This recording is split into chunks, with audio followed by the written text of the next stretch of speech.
Inilah rekaman CCTV saat pengendara motor melaju kencang keluar dari jalur saat tengah berada di Jalan Menikung yang terlibat adu banteng dengan sebuah mobil sport dari arah berlawanan, tepatnya di Jalan Poros, Kabupaten Maros, Sulawesi Selatan. Akibatnya pengendara motor yang diketahui identitasnya bernama Mario Viane Kasa tewas di lokasi kejadian dengan kondisi patah tulang di bagian leher, sementara pengendara mobil selamat. Diduga kecelakaan maut ini disebabkan akibat pengendara motor yang kurang konsentrasi saat berkendara dengan kecepatan tinggi. Hingga kini polisi masih menyelidiki penyebab pasti kecelakaan maut tersebut.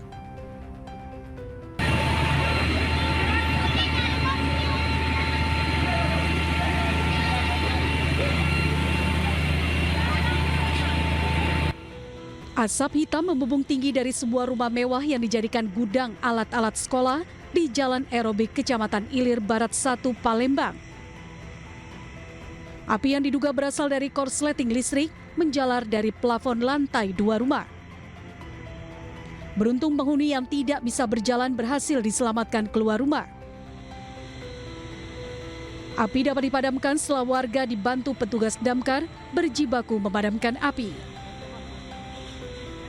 Tidak ada korban jiwa dalam peristiwa kebakaran ini, sementara kerugian ditaksir hingga ratusan juta rupiah. Nah, tuh. Berarti di 12, Pak. 14, 16. Sementara rekaman CCTV memperlihatkan kobaran api membakar sebuah warung mie ayam di Jalan Dahlia, Cengkareng, Jakarta Barat. Kobaran api disertai teriakan histeris pemilik warung mie ayam ini terdengar dari lokasi kejadian. Tak lama berselang, pemilik warung mie ayam keluar menyelamatkan diri, namun ironisnya mengalami luka bakar. Sejumlah warga yang mengetahui insiden ini berjibaku memadamkan kobaran api menggunakan air dan alat pemadam ringan. Dalam peristiwa ini 2 orang mengalami luka bakar, sementara tabung gas yang menjadi pemicu kebakaran sempat dibuang ke saluran air. Peristiwa tersebut terjadi saat pergantian tabung gas ukuran 3 kg, namun di dekat pergantian tabung gas terdapat 1 buah kompor lain yang tengah digunakan untuk memasak. Akibatnya kobaran api menyambar hingga membakar warung mie ayam. Tim Liputan iNews melaporkan.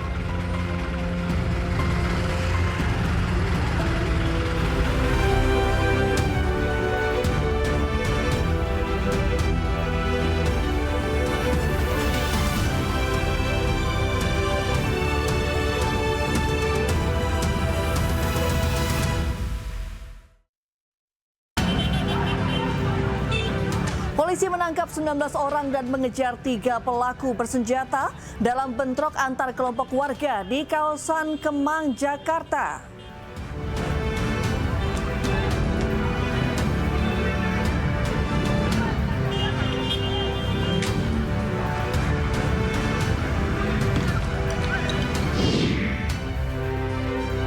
Polda Jawa Tengah mengungkap kasus kejahatan seksual berbasis online dengan korban hingga 31 anak di bawah umur.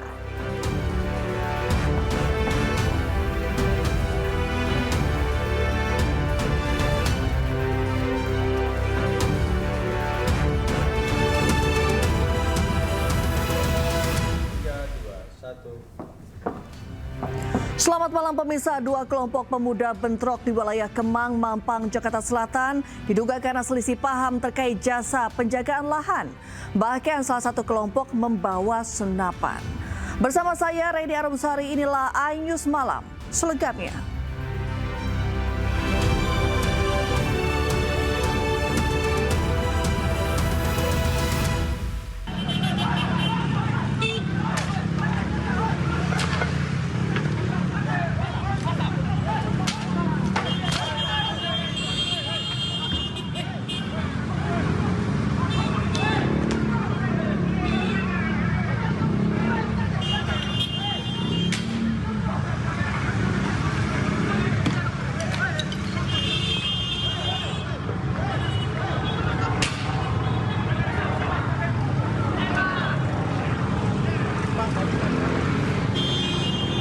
Aksi saling serang antara 2 kelompok pemuda di kawasan Kemang, Jakarta Selatan terekam kamera amatir warga.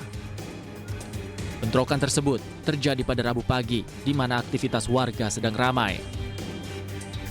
Diduga, bentrokan terjadi akibat permasalahan penjagaan lahan kosong yang hendak dijual pemiliknya. Bentrokan pun akhirnya mereda usai kepolisian dari sektor Mampang dan Polres Metro Jakarta Selatan dibantu Polda Metro Jaya tiba di lokasi. Menurut seorang saksi, sempat terjadi saling serang antara dua kelompok tersebut hingga membuat kemacetan di sekitar lokasi. Rame lah. Rame ya?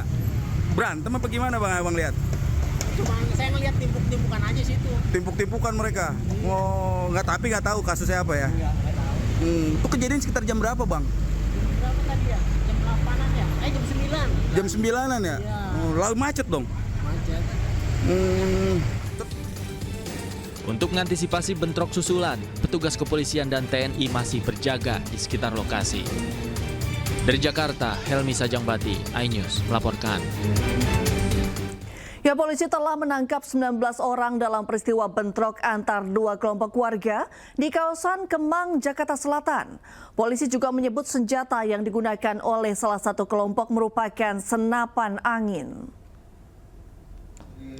Video yang tadi tersebar ya, dan juga diduga itu senapan angin. Memang tidak ada bentrok fisik ya, hanya itu lempar-lemparan. Itu yang terjadi di lokasi. Sempat kan di video amatir itu kan sempat menembaki satu tempat gitu Pak ya. Apakah ada korban atau seperti apa Pak? Sementara masih dalam penyelidikan dan untuk diduga adanya korban belum kita temukan. Langkah-langkah pihak kepolisian Pak dalam peristiwa ini Pak? Iya, sementara kita sudah amankan beberapa orang yang nanti akan kita minta keterangan. Kemudian nanti juga akan dipertemukan antara kedua belah pihak. Berapa orang Pak yang diamanin Pak? Kurang lebih ada 19. 19. Di Polres Jakarta Selatan. Di Polres Jakarta Selatan. Pemirsa, kapal yang membawa beras dan sembako tertahan di tengah laut akibat pendangkalan di alur muara Pelabuhan Pangkal Balam, Kota Pangkal Pinang, Bangka Belitung. Banyak kapal-kapal besar menunggu selama 5 hari hingga air pasang tinggi agar dapat bongkar muat. Sebanyak 7 kapal bersandar di Pelabuhan Pangkal Balam, Pangkal Pinang, Bangka Belitung tertahan di tengah laut. Hal tersebut dikarenakan alur sungai di pelabuhan mengalami pendangkalan sehingga kapal yang ingin merapat harus menunggu air laut pasang tinggi. Akibatnya banyak kapal-kapal besar harus menunggu selama 5 hari hingga air benar-benar pasang tinggi agar dapat masuk ke pelabuhan guna bongkar muat. Dampaknya berbagai muatan kapal seperti beras dan sembako tidak dapat dibongkar tepat waktu yang menyebabkan harga kebutuhan pokok melonjak sehingga menjadi salah satu pemicu tingginya inflasi di daerah Bangka Belitung. Seandainya tadi saya diizinkan, saya bisa terjun tuh. Airnya hanya 1,5 meter. Kalau surut hanya 80 cm. Nah, nanti jam 9 malam baru bisa air ketemu air 12. Baru ketemu air 4 meter. Sedang kapal itu 4 meter, 9, hampir 5 meter. Air kita hanya paling tinggi 1,2 meter. Sudah 5 hari. Itulah kendalanya kenapa Bangka Belitung inflasinya tinggi.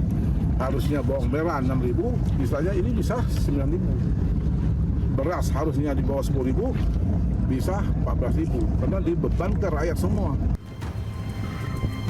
Pihak gubernur akan mengambil kebijakan untuk mengeruk alur muara Pangkal Balam dengan cara ditambang. Selama masa penambangan nantinya, pelabuhan bongkar muat dipindahkan ke pelabuhan Sadai Tobo Ali atau Belinyu Bangka sehingga kapal pembawa sembako dapat segera bongkar muat dan tidak terjadi kenaikan harga.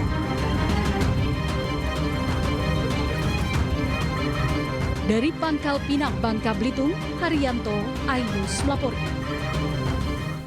Pemirsa, Satreskrim Polres Lubuk Linggau, Sumatera Selatan menangkap pelaku pelecehan seksual terhadap anak di bawah umur. Pelaku yang merupakan disabilitas itu telah melakukan aksi bejatnya kepada korban sebanyak 3 kali. Ya, pria difabel berinisial A memperkosa anak 11 tahun di rumahnya di Lubuk Linggau, Sumatera Selatan. Kejadian berawal saat korban datang ke rumah pelaku untuk menyewa game selama 1 jam. Dalam melancarkan aksinya, pelaku mengancam dan menakut-nakuti korban dengan santet dan jimat.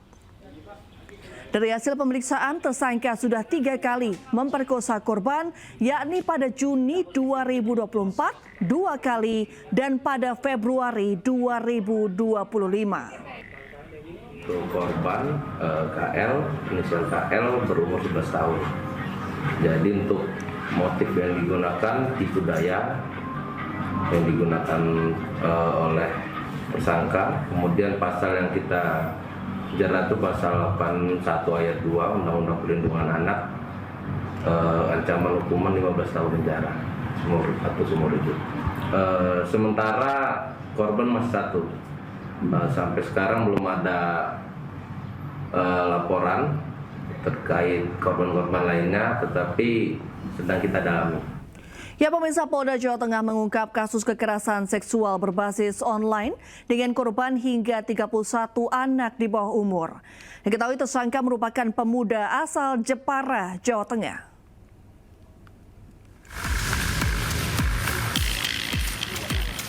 Direktorat Reserse Kriminal Umum Polda Jawa Tengah berhasil menangkap tersangka kekerasan seksual berbasis online dengan korban puluhan anak di bawah umur. Tersangka berinisial S berusia 21 tahun warga Jepara, Jawa Tengah ini dijuluki predator seks lantaran telah melakukan kekerasan seksual dengan korban mencapai 31 anak dengan rentan usia dari 12 hingga 17 tahun. Jumlah tersebut diperoleh dokumen video yang didapat dari ponsel tersangka. Korban sendiri berasal dari daerah Jepara, selebihnya dari Jawa Timur, Semarang, dan Lampung. Terungkapnya kasus ini berawal dari laporan keluarga korban. Petugas kepolisian langsung melakukan olah TKP di rumah tersangka dan mengungkapkan jumlah korban masih bisa bertambah karena dari keterangan tersangka ada dokumen video yang telah dihapus. Bagaimana pelaku ini melakukan kegiatan ini yang sudah kami perdalam, ya. Tetapi yang pasti bahwa dengan penggunaan media sosial dia telah merayu korban-korban anak di bawah umur ini, kemudian diminta untuk buka baju dan buka segalanya. Jika tidak mau, maka akan disebarkan.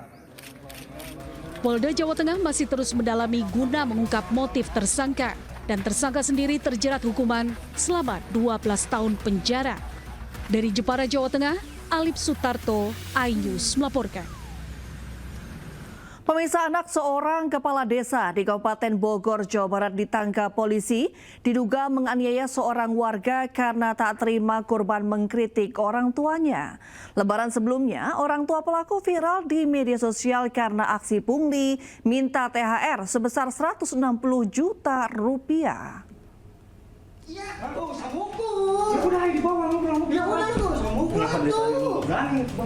Ya udah, samuku tuh. Apaan? Blunder banget. Viral di media sosial, seorang pemuda anak dari kepala desa Kelapa Nunggal di Kabupaten Bogor, Jawa Barat menganiaya seorang warga. Nampak pelaku dan korban terlibat cekcok yang berujung pemukulan terhadap korban.